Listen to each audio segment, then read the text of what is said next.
5வது வசனம் நீங்கள் வாசிச்சிங்கன்னா, எஜேக்கியேல் யார் அப்படின்னா தேவனாலே தெரிந்து கொண்டப்பட்ட ஒரு தீர்க்கதரிசி.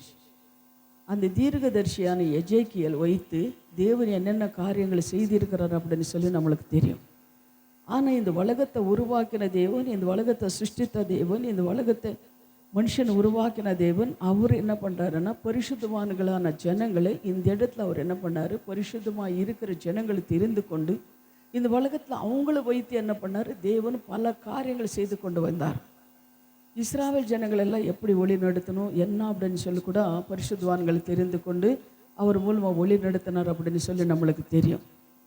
அதுபோல தான் எஜேக்கியேல் தேவன் தெரிந்து கொண்டார். எஜேக்கியேலுக்கு தேவன் தரிசனம் கொடுத்தார்.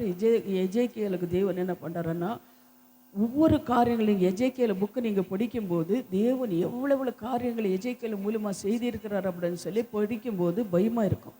ஏன்னா அவர் என்ன பண்ண, ஆண்டவர் சொன்னதுபடி கீழ்ப்படிந்து அவர் செஞ்சிருக்கிறார். ஒரு காரியம் கூட ஆண்டவருக்கு விரோதமாக அவர் எஜேக்கியேல் செஞ்சது கிடையாது. எஜேக்கியேல் மனைவி சாகுது, ஏன்னா ஆண்டவர் சொல்லிதான். ஏன்னா ஒரு அடியாளத்துக்காக, இஸ்ராவேல் ஜனங்களுக்கு அடியாளத்துக்காக உன்னை மனைவி செத்து போகும், இதே உனக்கு அடியாளமானு சொல்லியிருக்கிறார். அப்போ கூட அவர் கேட்டாரா இல்லை, கேட்டதாக நம்ம வேதத்தில் இல்லை. அப்போ கூட அவர் என்ன பண்ணார், சரி ஆண்டவர் அப்படின்னு சொல்லி அவர் கேட்கும்போது என் மனைவி நீங்கள் மரித்து போகும் அப்படின்னு சொல்லியிருக்கார். அதே போல் அவங்க மனைவி கூட மரித்து போகிறது. அதே போல் ஒரு பள்ளத்தாக்கு, இஸ்ராவேல் ஜனங்கள் எல்லாம் மரித்து போன ஒரு பள்ளத்தாக்கெல்லாம் என்ன பண்ணார், ஆவியானவர் எஜேக்கியேல் அங்கே கொண்டு போய் அங்கே நிறுத்தி இந்த எலும்புகளுக்கெல்லாம் ஜீவனு கூட உயிர் கூடன்னு சொல்லியிருக்கிறார். அதை படிச்சிருக்கீங்க தானே அதெல்லாம். ஆனால் அவர் என்ன பண்ணுறாரு, அங்கே போய் அந்த பள்ளத்தாக்கில் இருக்கும்போது கூட அவர் சொன்ன அந்த வார்த்தைக்கு அந்த ஜனங்கள் எல்லாம் என்ன பண்ணாங்க, மறுபடி உயிரோடு வந்தார், எழுப்பினார் அப்படின்னு சொல்லி கூட பார்க்குறோம். அவருக்கு மறுபடி ரத்தம், நரம்பு, எலும்பு எல்லாம் உருவாக்கி ஒரு ஆண்டவரோட சுவாசம் கொடுத்து மறுபடி அந்த ஜனங்கள் எழுப்பினார். யார் மூலமாக, எஜேக்கியேல் மூலமாக எழுப்பினார். அப்படிப்பட்ட ஒரு தீர்க்கதரிசி, அப்படிப்பட்ட தேவன் தெரிந்து கொண்ட ஒரு மகன், அப்படி அபிஷேகப்பட்டிருக்கிற ஒரு எஜேக்கியேல், அவருக்கு என்ன பண்ணுறது, ஒரு வியாதி வருது. அந்த வியாதி வரும்போது அந்த ஒரு கொஞ்ச சிலர் கேன்சர்ன்றாங்க, கொஞ்சம் சிலர் எதோ சொல்கிறாங்க. ஆனால் வேதத்தில் இருக்க ஒரு வியாதி தான் இருக்குது. அந்த வியாதி வரும்போது அவர் என்ன பண்ணுறாருன்னா ஆண்டவரை பார்த்து கேட்குறாரு, ஆண்டவரே, ஆண்டவர் சொல்கிறார். அதுக்கு முன்னாடி என்ன சொல்கிறாருன்னா, நீ என்ன உன் வீட்டு காரியங்களில் நீ ஒழுங்குபடுத்துக்கோ, நீ என்ன பண்ண, உன் பிதாக்களோட நீ சேர்க்கப்படுவாய் அப்படின்னு சொல்லும்போது அவர் சொல்கிறார், ஆண்டவரே, நான் உங்களுக்கு உண்மையாக தானே வாழ்ந்தேன், நீ சொன்னதுக்கெல்லாம் நான் கீழ்பட்டேனே, ஆண்டவரே உங்கள் வேலையெல்லாம் நான் செய்தேனே, இன்னும் எனக்கு ஆண்டவரே இன்னும் இவ்வளோ சீக்கிரமாக வியாதி வந்து நான் மறிக்கணுமா அப்படின்னு சொல்லி அவர் என்ன பண்ணுறாருன்னா, ஆண்டவர் சொன்னதுக்கப்புறம் இவர் அழுகுறார். அழுகும்போது அப்போ என்ன பண்ணுறாரு, இவர் ஆண்டவர் பார்க்குறாரு. பார்த்துட்டு ஒரு ஏசைய தீர்க்கதரிசி அனுப்புகிறாரு அவர்கிட்ட. அனுப்பிட்டு எஜேக்கியை பாரு, அவர் அழுகுறாரு. அதை நீங்கள் படித்து பாருங்கள். உன் தகப்பனாகிய தாவீதின் தேவனாய் இருக்கின்ற கர்த்தர் சொல்லுகின்றது என்னவென்றால், உன் விண்ணப்பங்களையே கேட்டேன், உன் கண்ணீரையை கண்டேன், இதோ நான் உன்னையை குணமாக்குவேன், 3ஆம் நாளிலே நீ கர்த்தருடைய ஆலயத்துக்கு போவாய். ஆண்டவர் சொல்கிறாரு, நீ என்ன பண்ண, உனக்கு கண்ணீர் நான் பார்த்தேன், உனக்கு குணமாக்கினேன், நீ 3ஆவது நாள் உனக்கு அடியாளம் என்னன்னா, 3ஆவது நாள் எழும்பி நீ கர்த்தருடைய ஆலயத்துக்கு போவாய். அதில் நீங்கள் கீழே நீங்கள் படித்து பார்த்தீங்கன்னா ஒரு அடியாளம் கூட கொடுக்குறார் ஆண்டவர். ஒரு கடியாரம் இருக்கும். என்ன அடியாளம் ஆண்டவர்ன்னு சொல்லி எஜேக்கியேல் கேட்கும்போது, இனி போகும்போது உன் நிழல் உன் கூடவே வரும், கொஞ்சம் முன்னாடி போகும் அப்படின்னு சொல்கிறார். இது கவர்மெண்ட் நீங்கள் கேட்கணும். என்ன அடியாளம் கேட்குறேன்னா, ஆண்டவர் அடியாளம் என்னப்பா, எனக்கு குணமாகுது அப்படின்னு சொல்கிறதுக்கு அடியாளம் என்னன்னா, நீ என்ன பண்ணு, நீ போகும்போது உனக்கு முன்னாடி அந்த நிழல் போகும், உன்னோட நிழல் என்ன போகும், நேராக போகும், முன்ன நிழல் அப்படின்னு. அப்போது இவர் சொல்கிறாரு, நிழல் நீ முன்னாடி போகிறது இல்லை, பின்னாடி போகணும் ஆண்டவரே அப்படின்னு சொல்லி கேட்குறாரு. அப்போ அதே போல தான் அவங்க நடந்து போயிட்டுருப்பாங்க, பின்னாடி அந்த நிழல் போயிட்டுருக்கும். இப்போ நம்ம நடந்து போனால் எப்படி நிழல் எப்படி போகும், நம்மளுக்கு எப்படி முன்னாடி போகுமா பின்னாடி போகுமா, நம்ம பக்கத்தவே வரும். கவனிச்சிருக்கீங்களா? நீங்கள் வெயிலில் போகும்போது ஒரு நிழல் போகணுன்னா எப்படி போகிறோம், நம்ம இப்படி நடந்து போனால் நம்ம நிழல் பக்கத்தில் இருக்கும். ஆனால் இவர் என்ன பண்ணுறாருன்னா, உங்கள் நிழல் 10 அடி தூரத்தில் நான் என்ன நிழல் போகணும் அப்படின்னு சொல்லி இவங்க கேட்குறாரு, அடியாளம் கேட்குறாரு. அதே போல் தேவன் என்ன பண்ணுறாருன்னா, அந்த 10 அடி தூரத்தில் நடுக்கிற மாதிரி ஒரு அடியாளம் கொடுக்குறாரு. அதே போல் அந்த அத்தி இலை எடுத்துகிட்டு வந்து தைச்சி அந்த புண்ணு மேலே போடுறாங்க. அந்த புண்ணு வாசியாகுது. அதெல்லாம் நீங்கள் படித்து பாருங்கள். ஆனால் இப்படி ஒரு அடையாளம் தேவனுக்கு கொடுக்குறாரு. அப்போ நான் இது தியானிக்கும் போது நினைச்சேன், தேவனு கீழ்ப்படிந்தவர், தேவனோட சொன்ன காரியங்களெல்லாம் செய்தவர், தேவனு பிரசன்னத்தில் எப்பொழுது இருக்கிறவர், தேவனோட பேசி கொண்டிருந்தவர். ஆனாலும் இவருக்கு ஒரு வியாதி வந்திருக்கிறது. அது என்ன பண்ணுறாரு, அந்த வியாதி வந்து அந்த காலத்தில் இப்போ என்ன பண்ணுறோம், ஹாஸ்பிட்டலுக்கு போகிறோம், ஆப்ரேஷன் பண்ணுறோம், இன்ஜெக்ஷன் மாத்திரை குளுக்கோஸ் எல்லாம் போட்டோம், நல்லா செஞ்சுட்டு வந்துடுறோம். ஆனால் அந்த காலத்துலலாம் ஹாஸ்பிட்டலெல்லாம் கிடையாது. நார்மல் என்ன பண்ண வைத்தியம், இலைகளும் அது இது வைத்தியம் தான் இது இருக்கும். ஆனால் அப்படிப்பட்டவனுக்கு ஒரு வியாதி வந்திருக்குது. அந்த வியாதி குணமாகலையே. ஆனால் ஆண்டவர் மறிக்க போகிறேன்னு சொல்கிறாரு. ஆனால் அத்தி இலையில் என்ன இருக்குதோ அந்த எடுத்துகிட்டு போய் அந்த ஆடை எடுத்துகிட்டு போய் போடுங்கன்னு அத்தி இலை தைச்சி எடுத்துகிட்டு வந்து அந்த புண்ணு மேலே போடும்போது அது சுகமாகுதே அப்படின்னு சொல்லி நான் தியானிச்சேன். ஹல்லேலூயா.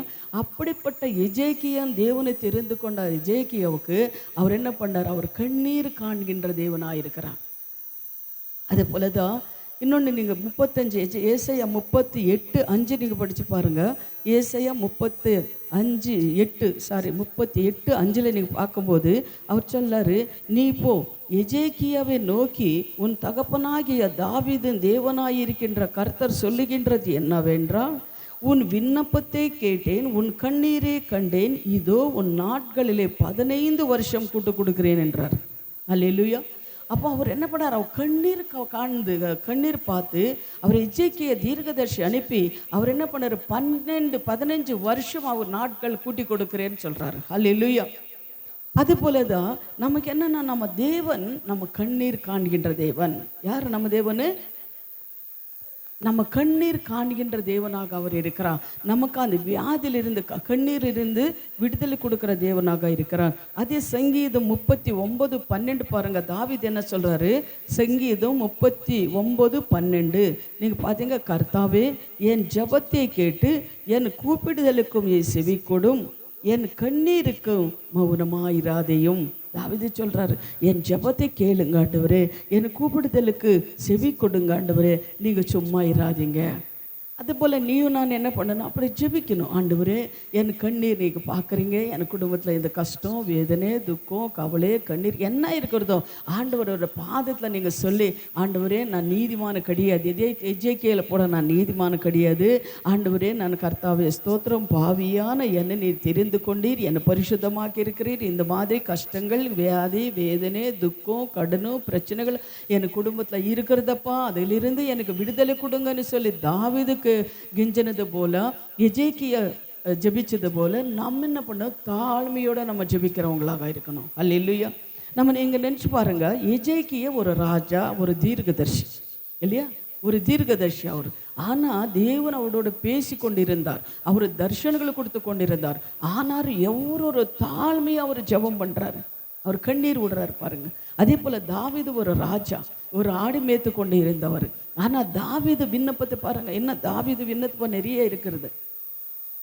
ஆனா ஏன் நான் நினைச்சு பார்க்கும்போது, இப்படி தேவனுக்குள்ளே இருக்கிறவங்களுக்கே, தேவனை நேசிக்கிறவங்க, தேவன் தேடுறவங்க, தேவனு கூட நடுக்கிறவங்களுக்கே இந்த மாதிரி கஷ்டங்களைனா நம்மெல்லாம் ஏமாத்துறோம். நம்மளுக்கு கஷ்டம் வரவா வராதா?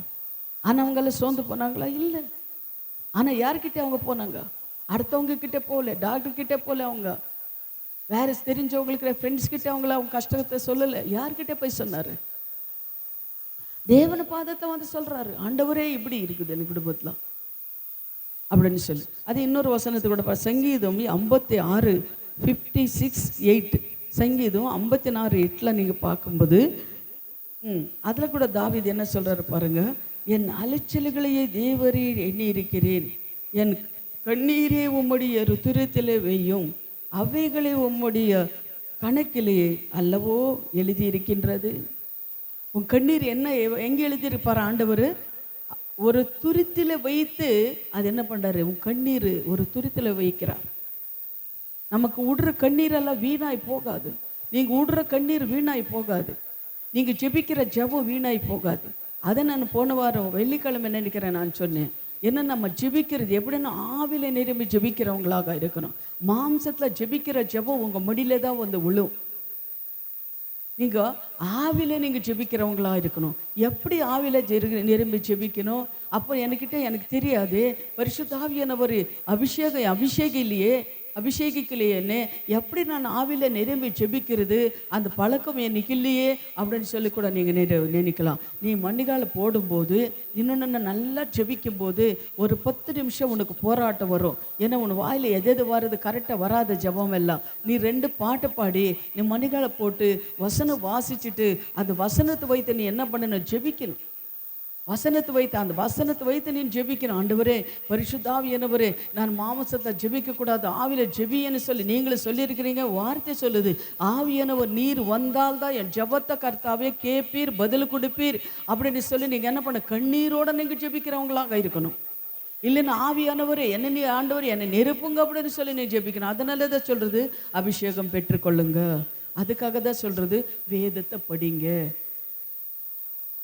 ஒரு காரியம் எனக்கு என்னன்னா, தேவன் யார் கூட இருக்கிறார் அப்படின்றது கொஞ்ச நாள் நம்ம பார்த்தாலே தெரிஞ்சுக்கலாம். எப்படின்றீங்களா?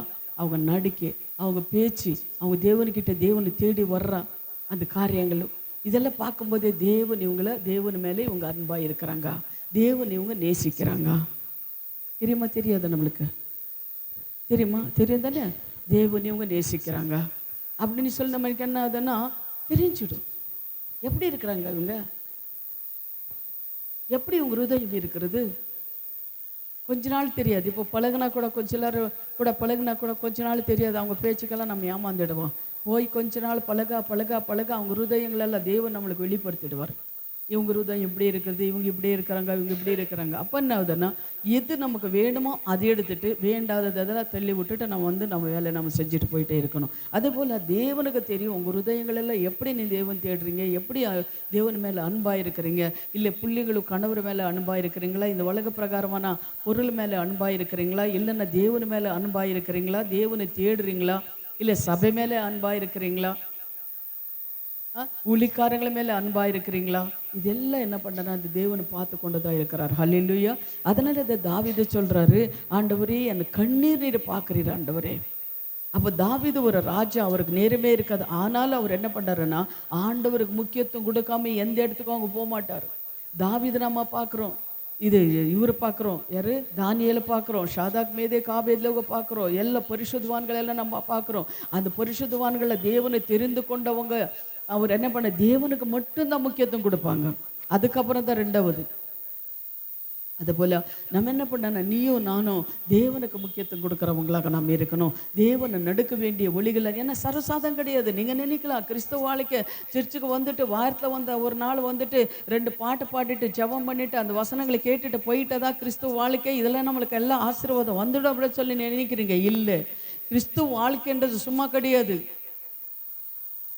ஏதோ அதை சொல்கிறேன், வந்தோம் நம்ம ஜபம் கேட்டோம், வாரத்துக்கு ஒரு நாள் வரோம், மாதத்துக்கு ஒரு நாள் வந்து ராபோஜன் எடுத்துக்கிறோம், காணி கொடுக்குறோம், தசம்பாகம் கொடுக்குறோம், கரெக்டாக நம்ம அட்டென்ட் பண்ணிட்டு போயிடுறோம், வீட்டில் போய் ஜபம் பண்ணுறோம், வேதத்தை வாசிக்கிறோம். இதுதான் கிறிஸ்துவ வாழ்க்கை. ஆண்டவர் வரும்போது நான் பரலோகத்துக்கு போயிடுவேன், எனக்கு ஆண்டவர் ஒரு இடத்த அங்கே ஆயுதப்படுத்தி வைத்திருக்கிறாரு, நான் ஆண்டவர்கிட்ட போயிடுவேன். இல்லைங்க, இதுதான் கிறிஸ்துவ வாழ்க்கை கிடையாது. ஆண்டவரோட இப்போ நான் அடிக்கடி போன வாரம் கூட சொன்னேன், ஒரு சின்ன காரியம் ஆகணும்னு சொல்ல இந்த பூமியில் எவ்வளோ கஷ்டப்படுறோம், யார் நெல்லெல்லாம் நம்ம போய் காலெல்லாம் பிடிக்கும்.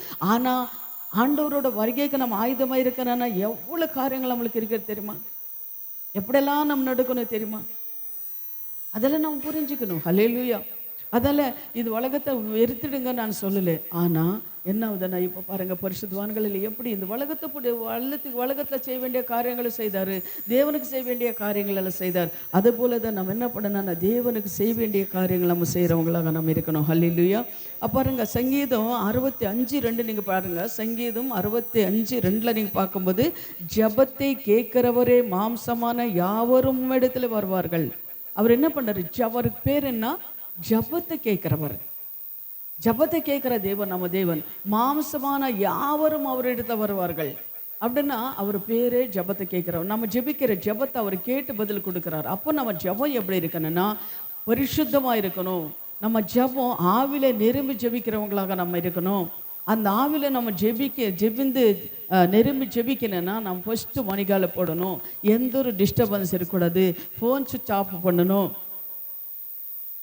தனியாக நம்ம உட்காந்து ஜெபிக்கணும். குடும்பத்தோடு உட்காந்து ஜெபிக்கணும். அப்போ நம்ம ஜெபிக்கும் போது அவர் என்ன பரிசுத்த ஆவியானவர் இறங்கி வருவார்.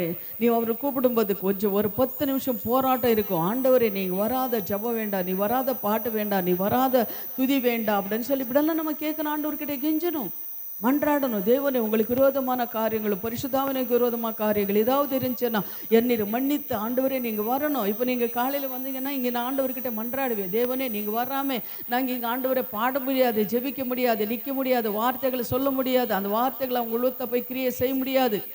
ஆனால் நீங்கள் வந்தால் மட்டும்தான் கர்த்தாவே நாங்கள் ஜெபிக்க முடியும். நீங்கள் வந்தால்தான் ஆண்டவரே எனக்கு கைக்கு பலம் வரணும், காலுக்கு பலன் வரணும். ஆண்டவரே நீங்கள் வரணும் எங்கள் மத்தியத்தில். அப்படி இல்லை நாங்கள் எதுவுமே செய்ய முடியாது. பரிசுத்த ஆவியானவர் அப்போஸ்தலர் இதில் நீங்கள் பார்க்கும்போது அதுக்கு முன்னாடி எல்லாம் பயந்து ரோமர்களுக்கு பயந்து வீட்டுக்குள்ளே கதவு சாத்தி கொண்டு ஜெபம் பண்ணி கொண்டு இருந்தாங்க. பயந்து அது பரிசுத்த ஆவியானவர் அங்கே இறங்கினார். 120 பேர் மேலே இறங்கினதுக்கு அப்புறம் பேதுரு என்ன பண்ணார், அந்த ஜனங்களை முன்பாக எழும்பி நின்றாரு. நின்று ஜீவனுள்ள தேவனை நீங்கள் என்ன பண்ணீங்க, கொலை பண்ணீங்க அப்படின்னு சொல்லி ஆண்டவரை பற்றி எல்லாம் அவங்க என்ன பிரசங்கம் பண்ணினார். அதுபோல் பரிசுத்த ஆவியானவர் நம்மளோட இருக்கும்போது நம்ம லேட்டாக வர முடியாது. ஒன்று. இன்னொன்று, சபைக்கு வராமல் இருக்க முடியாது. 2, வேதத்தை வாசிக்க முடியாமல் முடியாது. ஜெபம் பண்ணாமல் இருக்க முடியாது. சுவிசேஷம் சொல்லாமல், சத்தியத்தை சொல்லாமல் இருக்கவே முடியாது. இந்த காரியங்களை நம்மக்கிட்ட இருக்கிறதா நினச்சி பாருங்க. இருக்குதா? Very good. நினச்சி பாருங்க. இந்த காரியங்கள் நம்மளுக்கிட்ட இருக்கும்போது தான் நம்ம ஜெபத்தை ஆண்டவர் கேட்குறவராக இருக்கிறார். அல்லேலூயா, அல்லேலூயா. ஆமாம், இந்த காரியங்கள் நம்மக்கிட்ட வேணும். சும்மா பரலோகம் இல்லை, சும்மா தேவனோட ஆசீர்வாதங்கள் வர இது உலக பிரகாரமான ஆசீர்வாதங்கள் உங்களா இருக்கலாம், ஆசீர்வதிச்சிருக்கலாம் ஒன்று. ஆனால் அங்கே நீ என்ன சேர்த்து வச்சிருக்க? அவனு கேட்பாரா இல்லையா ஆண்டவர்? கேட்பார். இந்த உலகத்தில் நீ எல்லாம் செஞ்சுட்டு நீ கேட்டதெல்லாம் நான் கொடுத்துட்டேன், ஓகே. இப்போ எனக்கு தேவன் என்ன பண்ணார், கேட்டதெல்லாம் கொடுத்துட்டாரு. சரி, கொடுத்துட்டாருன்னு சந்தோஷம். நான் அங்கே சாப்பிட்டுட்டு அதை பார்த்துட்டு சாப்பிட்டுட்டு ரசிச்சுட்டு இருந்தால் போதுமா? எல்லா ஆசீர்வாதங்களும் வந்துடுமா? இல்லை. அவரு என் மேலே விசுவாசம் வச்சு நன்றி வச்சு எனக்கு கொடுத்துருக்காரு. அவருக்கு இன்னும் டபுள், அவர் கொடுத்தது போல டபுளாக நான் அவருக்கு செய்யணும். அல்லேலூயா. அது போல தான் நம்ம தேவன் என்ன பண்ணார், நம்மளை எதிர்பார்க்குற காரியம் என்னென்னா அவர் ஆத்மகளை ஆதாயப்படுத்து. அப்போ நீ கண்ணீர் விடும்போது உனக்கு கண்ணீருக்கு நான் பதில் கொடுப்பேன் அப்படின்றார். அல்லேலூயா. அப்போ நம்ம 2வதாக பார்க்குறோம், வியாதியை காண்கின்ற தேவன். முதலாவது என்ன? கண்ணீரே. 2வது வியாதியை காண்கின்ற தேவன். பாருங்க, பேதுரு மாமியார் மத்தேயு 8:14 நீங்கள் பார்க்கும்போது மத்தேயு 8:14 நீங்கள் பாருங்கள். அதே போல் மார்க்கு 1:29-34, மார்க்கு 1:29-34 இதில் நீங்கள் போய் படித்து பார்த்தீங்கன்னா 2 காரியங்களும் ஒரே வார்த்தை 2 இடத்துல இருக்கிறது. அப்போது இயேசு என்ன பண்ணுறாருன்னா பேதுரு வீட்டுக்கு போகிறாரு. பேதுரு மாமி ஜரத்தோடு இருக்கிறது. அங்கே போகும்போது இப்போ ஆண்டவர் பார்க்குறாரு, அவன் மாமியை கை பிடிச்சி தூக்குறாரு. ஜுரமும் என்ன பண்ணுது, அவளை விட்டு வெளிக்கிடுது. அதுக்கப்புறம் அவள் என்ன பண்ணனா அவளே எலும்பி என்ன பண்ணனா உதவி செய்கிறாள். யாருக்கு? ஆண்டவருக்கு உதவி செய்கிறார் அவளுக்கு. அப்போ இப்போ நம்ம வீட்டுக்கு யாராவது வந்தால் டீ காஃபி எப்படி போட்டு கொடுக்குறோமோ அதே போல் தான் ஆண்டவருக்கு அவளை உதவி செய்கிறாள் அப்படின்னு சொல்லி நம்ம பார்க்குறோம். அதே போல் அதை பார்த்து ஜனங்கள் என்ன பண்ணாங்கன்னா பக்கத்தில் இருக்கிறவங்கெல்லாம் வந்துட்டாங்க. என்னென்னா, ஐயோ இந்த ஜுரமாக இருந்தால் பேதுரு மாமி ஜுரமாக இருந்தது, ஆனால் அவளுக்கு சுகம் கொடுத்துட்டா. அந்த காலத்துலலாம் இதெல்லாம் கொஞ்சம் ஜாஸ்தி அப்படின்னு சொல்லும்போது பயப்படுவாங்க ஜனங்க. எனக்கு டாக்டர் இல்லை, ஒன்றும் இல்லை, நாட்டு வைத்தியம் அப்படின்றதுனால பயப்படுவாங்க போல இருக்குது. அதனால் பேதுரு மாமிக்கு ஜுரம் சுகமாயிடுச்சு அப்படின்னு சொல்லிட்டு சுத்த பக்கத்தில் இருக்கிற வேதஸ்தர்கள் எல்லாம் வந்தாராம். அங்கே வரும்போது தேவன் என்ன பண்ணுறாரா, அவங்களுக்கு எல்லாம் சுகத்தை கொடுத்தாராம். அல்லேலூயா. அப்போது சுகத்தை கொடுத்து அசுத்தாவிகளை துரத்தவும் வியாதிகளை சுகமாகவும் இந்த மாதிரி அற்புதங்கள் எல்லாம் அங்கெல்லாம் செஞ்சுருக்கிறார் அப்படின்னு சொல்லி நம்ம பார்க்குறோம். நம்ம தேவன் பேர் 2வது பேர் என்னன்னா வியாதிகளையே காண்கின்ற தேவன். நம்மளுக்கு இருக்கிற வியாதிகள் எல்லாம் அவங்க காண்கின்ற தேவன். நமக்கு என்னென்ன வியாதி இருக்கிறதோ அவளுக்கு தெரியும். நம்ம சொல்லிது மட்டும் இல்லை, அவருக்கு எல்லா வியாதிகளும் உங்களுக்கு தெரியும். அவரு நம்ம வியாதிகளிலிருந்து குணமாக்குற தேவன் அவரு தான். ஆனால் எந்த டாக்டர்கிட்ட போனாலும் என்ன போனாலும் அவரை டாக்டர் எல்லாம் டெஸ்ட் பண்ணி பார்த்துட்டாமா, எங்களால் முடியல, என்ன பண்ணுறங்க, தேவன் சித்தம் அப்படின்வாங்க. ஆண்டவன் வேண்டிக்கோங்கன்னு சொல்லுவாங்க. அதுபோல தான் நம்ம தேவன் யாரு சொல்லுங்க.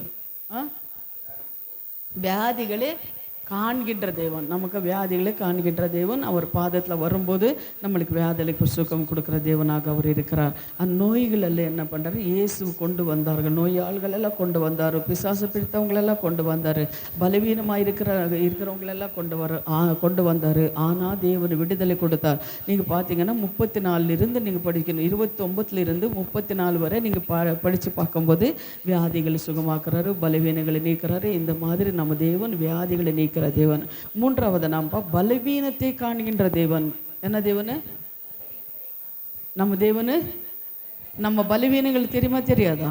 இப்போ என் பலவீனம் தெரியும் அவருக்கு. ஏன்னா என் மகளு இப்படி இருக்கிறான், ஆனால் என்ன எவ்வளோ நேரம் நிற்க முடியும், எப்படி பேச முடியும், என்ன செய்ய முடியும் அப்படின்னு சொல்லி என் பலவீனங்கள் அவருக்கு தெரியும். அல்லையா?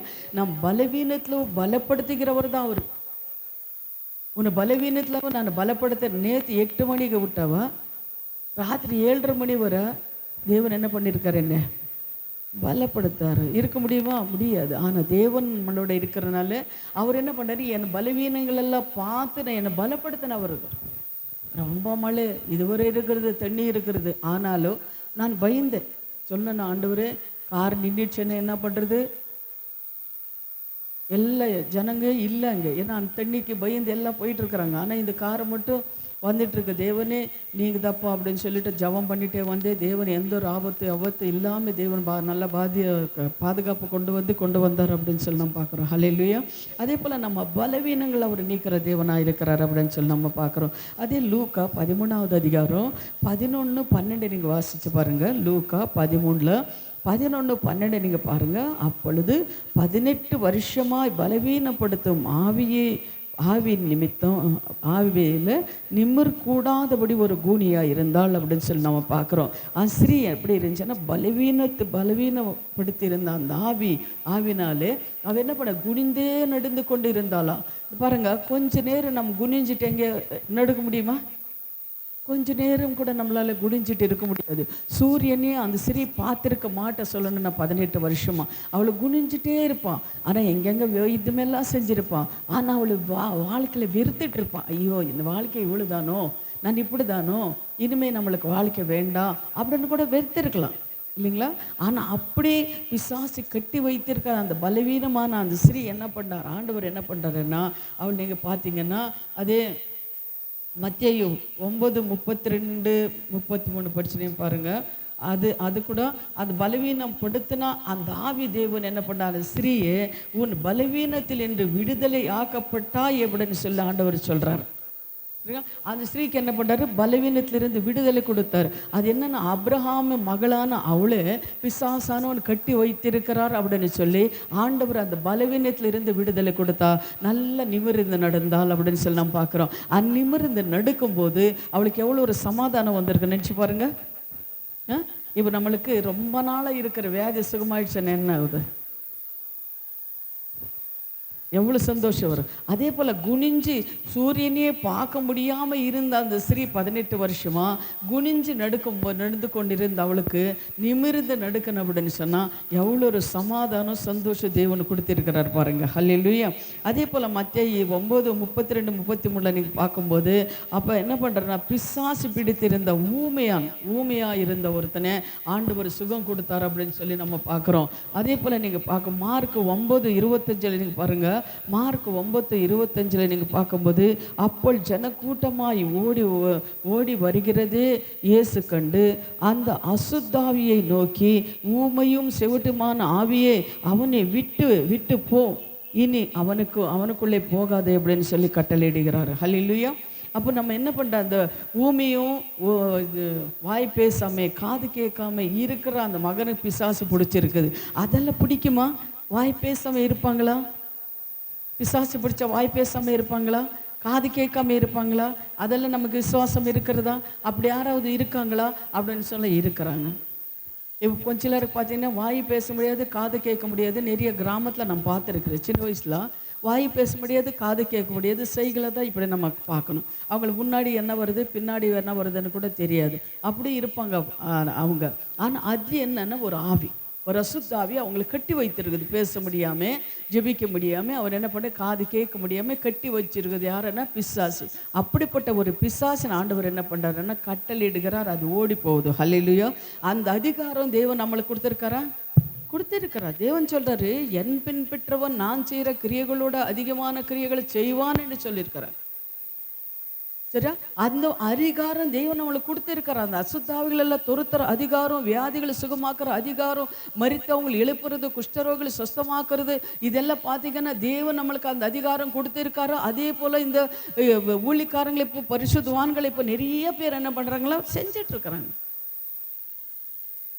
அந்த அதிகாரம் தேவன் நம்மளுக்கு கொடுத்துருக்கிறார். அதே போல அந்த தேவன் என்ன பண்ணாரு, அந்த ஊமியும் செவிட்டுமாய ஆவியை துரத்தினார் அப்படின்னு சொல்லி பார்க்குறோம். நாலாவதாக உபதிரத்தையே காண்கின்ற தேவன். நாலாவதாக என்ன?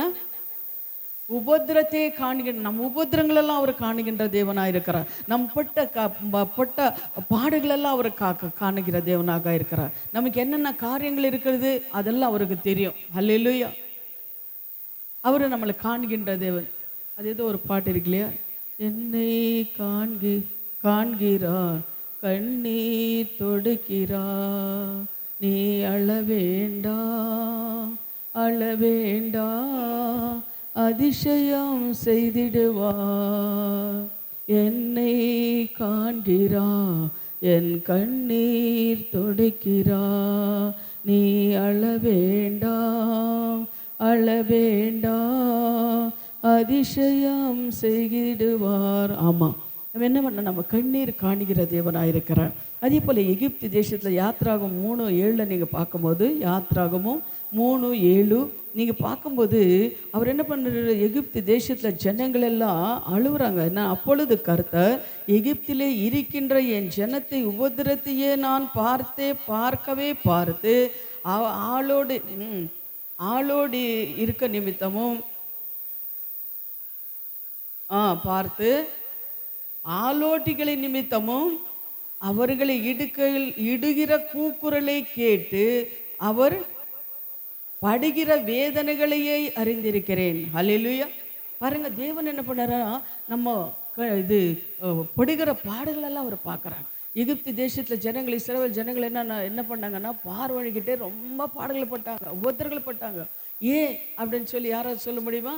ஏன் அவங்கெல்லாம் பாடப்பட்டாங்க, உபத்திரங்கள் பட்டாங்க அப்படின்னு சொல்லி நம்ம பார்க்கும்போது ஆண்டவர் கீழ்ப்படியில. அல்லேலூயா.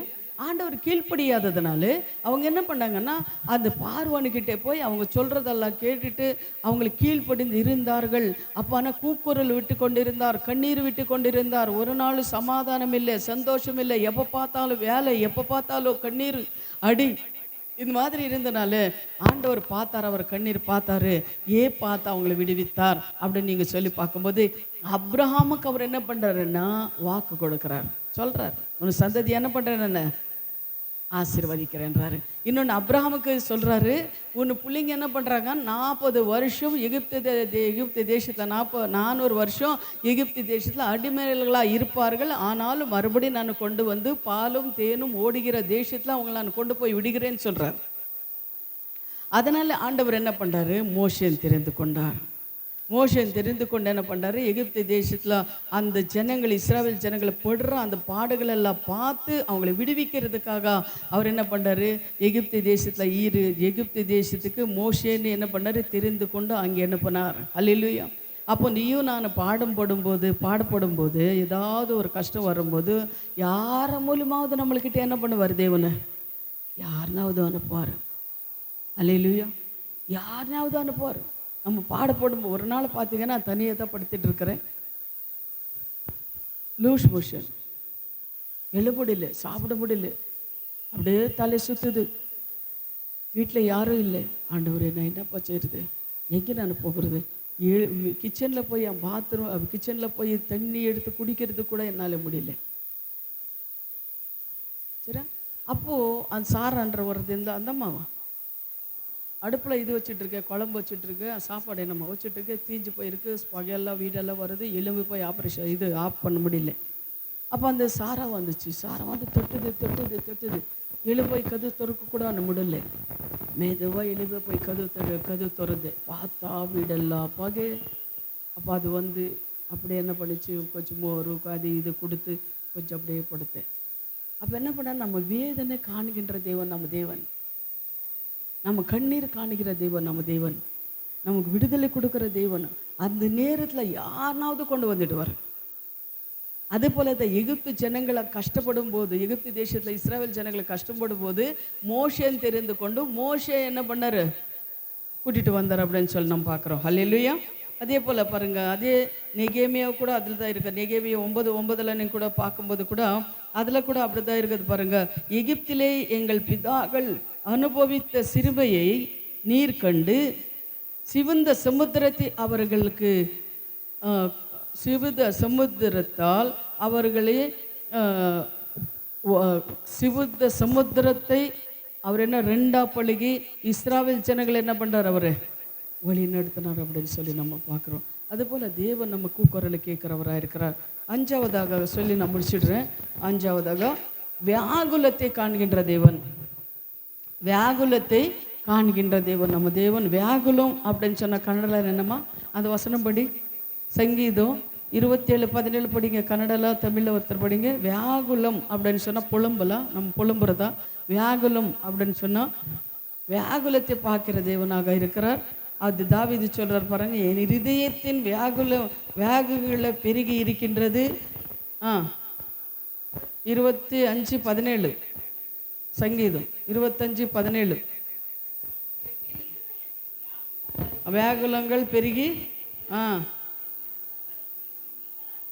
என் இடுக்கங்களுக்கு என்னை நீங்களாக்கி விடும்,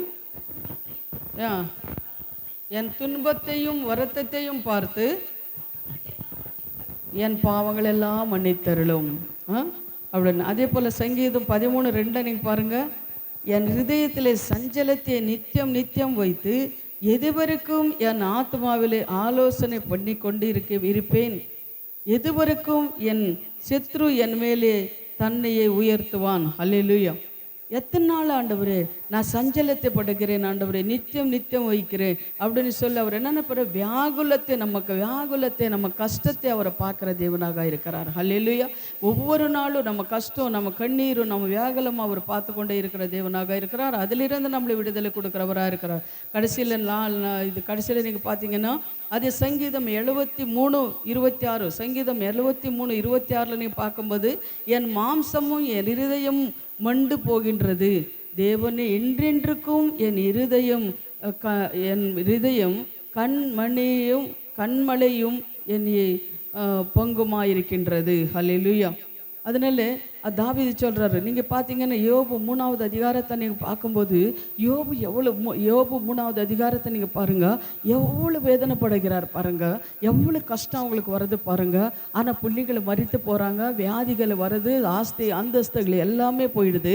ஆனாலும் அவர் என்ன பண்ணுறாரு, யோபு ஒரு தப்பு செஞ்சார். இது கௌரவமாக நீங்கள் கேட்கணும். கடைசியில் யோபு ஒரு தப்பு செஞ்சார். என்னன்னா அவர் புலிம்பு கொண்டே இருப்பாராம். என்னென்னா, ஐயோ என் பிள்ளைங்களை என்ன பண்ணுறா, யோபு பிள்ளைங்க ஒவ்வொரு நாளும் ஒவ்வொரு வீட்டில் சகோதர சகோதரிகள் அவர் என்ன பண்ண விருந்து கொண்டாடுவாங்களாம். அவங்க வீட்டில் போய் இவங்க சாப்பிட்றது, இவங்க வீட்டில் வந்து அவங்க சாப்பிட்றது, இந்த மாதிரி விருந்து கொண்டாடி கொண்டு இருக்கும்போது யோபு நினைப்பானா, ஐயோ என்ன அதாவது என் பிள்ளைங்க தேவனுக்கு விரோதமாக பேசிடுவாங்களோ, ஏதாவது தேவனுக்கு விரோதமாக செஞ்சிடுவாங்களோ அப்படின்னு சொல்லி இவர் என்ன பண்ணுறாருன்னா பயந்து இருப்பாருங்களா. ஒவ்வொரு நாளும் ஒவ்வொரு ஆடோ மாடோ கொண்டு வந்து தன் பிள்ளைங்களுக்காக பலி செலுத்துவார் ஆண்டவர்கிட்ட. பயப்படுவாராம், ஐயோ என் பிள்ளைங்களுக்கு ஏதாவது ஆகிடுமோ. எல்லாம் கேட்கணும் நீங்கள், இதெல்லாம் அதை தான் சொல்கிறேன். எங்கள் பிள்ளைங்களுக்கு ஏதாவது ஆகிடுமோ, நான் போகும்போது ஆக்சிடென்ட் ஆகிடுமோ, என் பிள்ளைங்களெல்லாம் ஆண்டவர்கிட்ட இல்லாமல் போயிடுவாங்களோ, என் பிள்ளைங்களுக்கு பிசாசு பிடிச்சிடுதோ, என் பிள்ளைங்களுக்கு வியாதி வந்துடுதோ, எனக்கு வயசான காலத்தை என்னை யாரும் பார்க்க மாட்டாங்களோ, என் பிள்ளைங்களை பார்க்க மாட்டாங்களோ, என் பிள்ளைங்களுக்கு திருமணம் ஆகுதோ இல்லையோ. இந்த மாதிரி காரியங்களெல்லாம் நம்ம எது நம்ம ஹிருதயத்தில் நினைக்கிறோமோ அது அப்படியே நடக்கும். விசுவாசிக்கிறீங்களா? ஆகுமா? இப்படி சொல்லுமா. எவ்வளோ ஆசை நம்மளுக்கு இருக்கு இல்லையாம்மா, பிள்ளைங்கள் மேலே இருக்கும் இல்லையா? அதை நம்ம எப்படி நினைக்கணும்?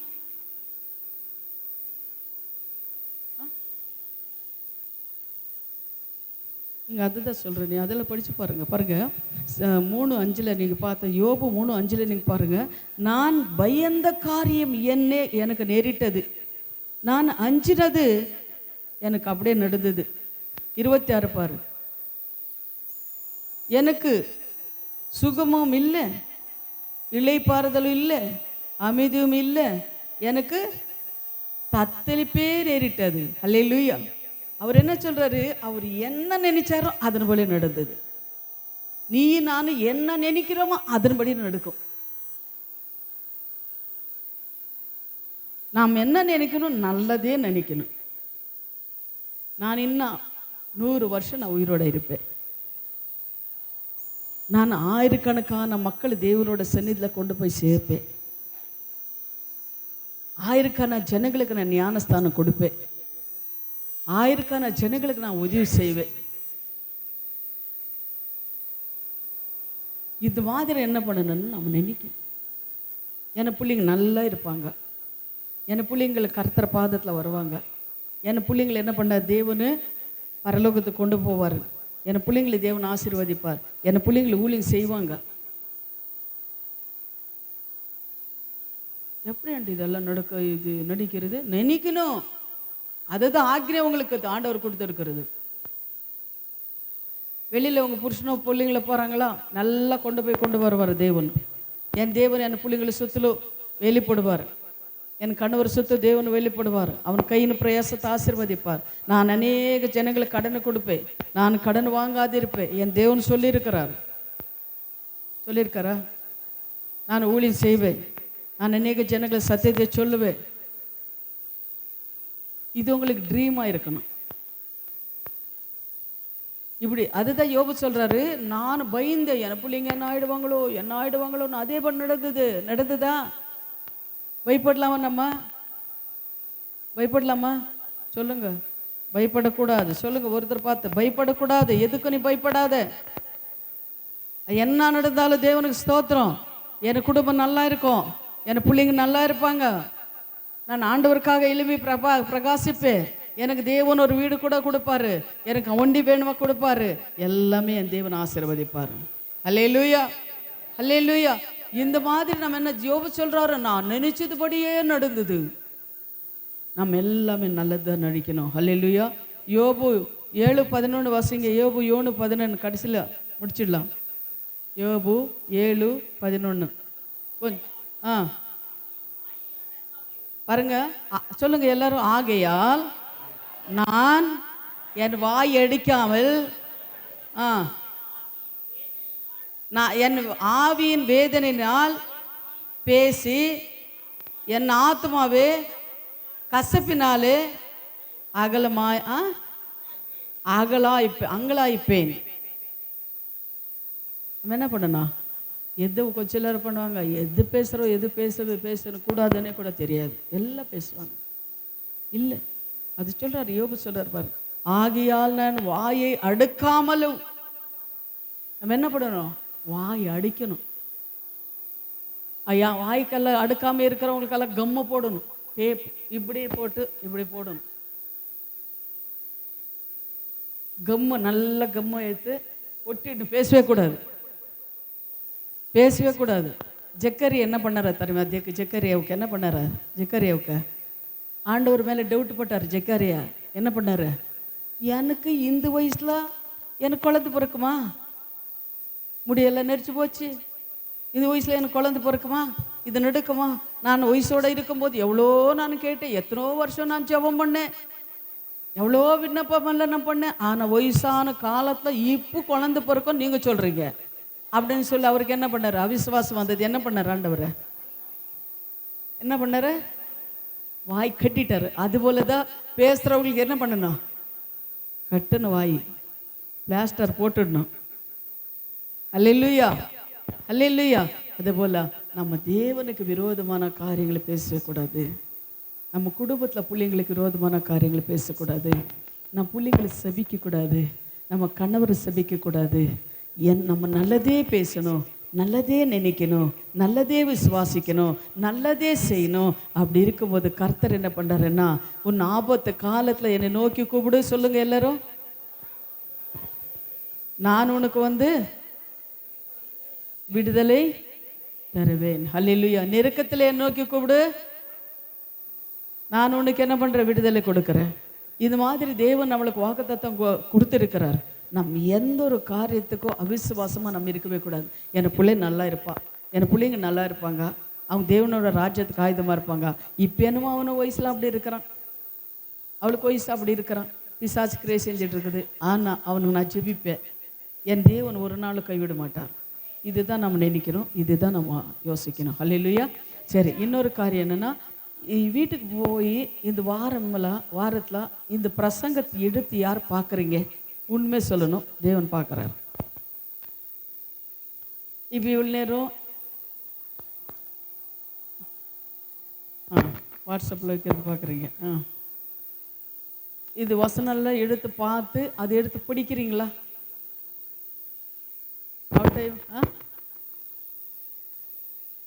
அதுதான்மா, இதுதான் தியானம்ன்றது. இதுதான் இந்த வாரத்தில் இதுதான் உங்களுக்கு ஒரு தீர்க்க தரிசனம் சொல்லணும்னா.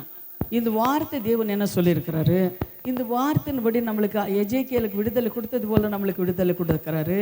நம் வியாதி நீங்கிறது பார்க்குற தேவன், கண்ணீர் பார்க்குற தேவன். என்ன இப்போ நம்ம பார்த்த 6 காரியங்களை பார்த்த சொல்லுங்க. கண்ணீரை காண்கின்ற தேவன்,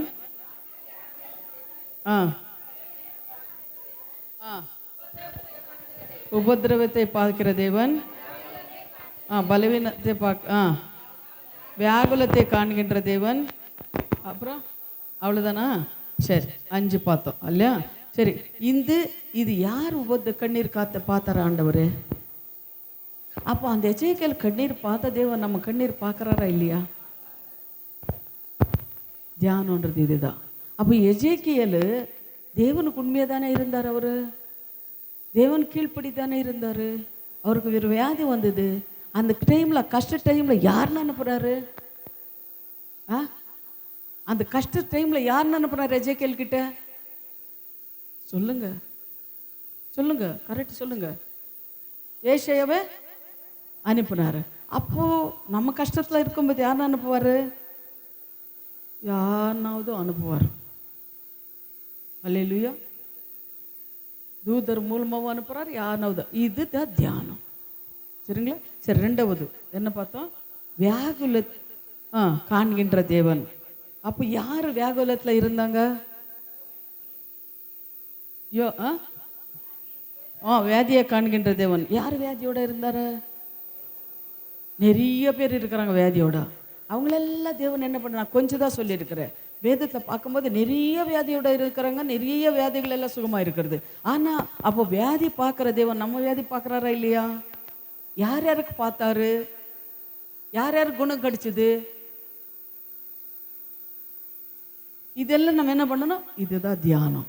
இதை நீங்கள் என்ன பண்ணணும்? வீட்டில் போய் தியானிக்கணும். 3வதாக பலவீனத்தை காண்கின்ற தேவன். பலவீனங்களை பார்க்குறாரு.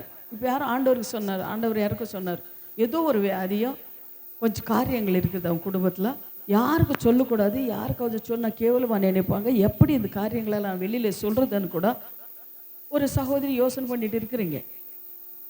ஆனால் அது தேவன் பார்க்குறாரா? பார்க்குறாரு. ஆனால் யாருக்கிட்ட நீ சொல்லணும்? மனுஷன்கிட்ட சொன்ன அவனை என்ன பண்ணுவான்?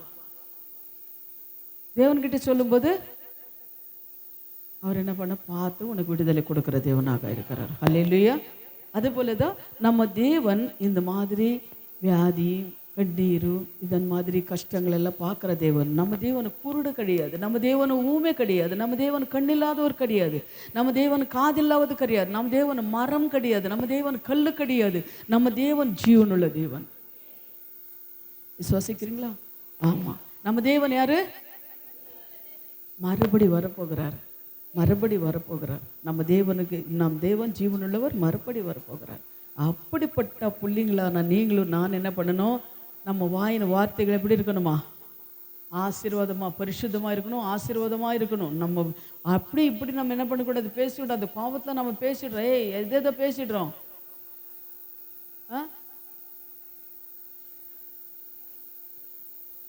தியானமும் அதனால நம்ம என்ன பண்ணணும்னா நல்லதே நினைக்கணும், நல்லதே செய்யணும். அப்படி செய்யும்போது கர்த்தர் உங்களை ஆசீர்வதிப்பார். இப்போ நம்ம மேலே பேரிக்கலாம். ஸ்தோத்திரம் ஆண்டவரே. அல்லேலூயா. ஸ்தோத்திரம், ஸ்தோத்திரம். கர்த்தர்